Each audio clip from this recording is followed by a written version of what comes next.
देखिए हर खबर यहीं पर। सब्सक्राइब कीजिए TV9 भारतवर्ष।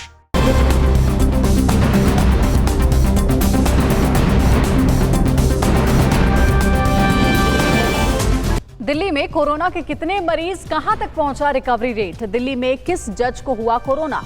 बदमाशों ने क्यों मारी पत्रकार को गोली? दिल्ली एनसीआर से जुड़ी सभी बड़ी खबरों को जानने के लिए देखिए news top 9 Delhi NCR.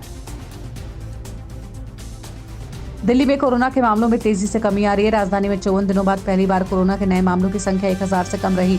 Delhi में पिछले 24 घंटों में कोरोना वायरस के 954 नए मामले सामने आए। इस तरह दिल्ली में अब कुल 1,23,747 केस हो गए हैं। इसमें एक्टिव केस सिर्फ 15,166 ही हैं। दिल्ली में कोरोना से कुल 3,663 मरीजों की मौत हो चुकी है।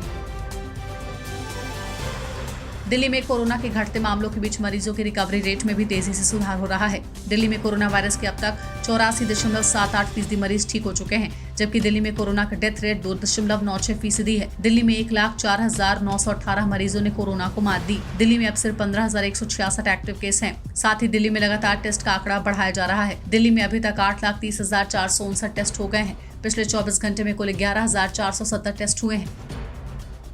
दिल्ली से सटे एनसीआर इलाकों में कोरोना संक्रमण के मामले बढ़ते जा रहे हैं। एक दिन में गौतम बुद्ध नगर में 107 नए मरीज मिले हैं। इस तरह गौतम बुद्ध नगर में कोरोना के अब 4,251 मरीज हो गए हैं। वहीं गाजियाबाद में 24 घंटे में 70 मरीज मिलने की पुष्टि हुई है। अब गाजियाबाद में कुल 4,048 मरीज हो गए हैं। वहीं गुरुग्राम में 109 केस मिलने के साथ ही आंकड़ा 7,857 पर पहुंच गया है, जबकि फरीदाबाद में 103 केस मिलने के साथ ही संक्रमितों का आंकड़ा 6,568 पर पहुंच गया है।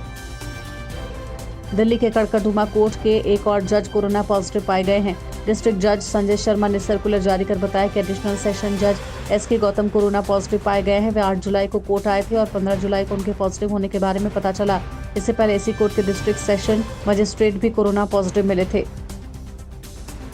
तबलीगी जमात मामले में बांग्लादेश और किर्गिस्तान के 132 विदेशी जमातियों को दिल्ली के साकेत कोर्ट में पेश किया गया। सुनवाई के दौरान 121 विदेशी जमातियों ने अपना अपराध स्वीकार किया। इन सभी पर 5,000 का जुर्माना लगाया गया है। साथ ही कोर्ट की कार्रवाई चलते तक कोर्ट रूम में खड़े रहने की सजा सुनाई और मामले में बरी कर दिया।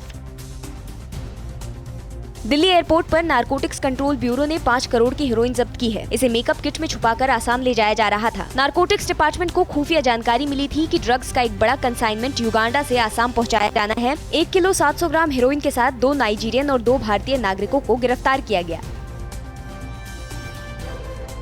गाजियाबाद में भांजी के साथ छेड़खानी का विरोध करने पर नाराज बदमाशों ने एक पत्रकार को गोली मार दी। गोली उनके सिर में लगी और गंभीर हालत में अस्पताल में भर्ती हैं। कुछ दिन पहले ही उन्होंने विजयनगर थाने में छेड़खानी की शिकायत भी दर्ज कराई थी। कल शाम जब वे अपने घर के पास खड़े थे तभी बदमाशों ने उनके ऊपर हमला कर दिया।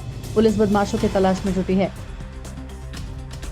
दिल्ली से सटे नोएडा में पुलिस और बदमाशों के बीच मुठभेड़ हो गई। मुठभेड़ में एक बदमाश गोली लगने से घायल हो गया, जबकि उसका दूसरा साथी पुलिस को चकमा देकर फरार हो गया। फरार बदमाश को पुलिस ने कॉम्बिंग के बाद गिरफ्तार किया। बदमाशों के पास से तमंचा और चोरी की बाइक बरामद हुई। दिल्ली एनसीआर में मूसलाधार बारिश से लोगों को गर्मी उमस से राहत मिली। रात भर चली झमाझम बारिश से तापमान में कमी आई और मौसम सुहाना हो गया है। वहीं मौसम विभाग ने अगले 2 दिनों में भारी बारिश की संभावना जताई है। आपको बता दें कि रविवार को दिल्ली में मानसून की पहली मूसलाधार बारिश से कई सड़कें जलमग्न हो गई थी और मकान धराशायी हो गए थे। न्यूज टॉप 9 रोज सुबह 7 बजे और शाम 7 बजे सिर्फ TV9 भारतवर्ष पर।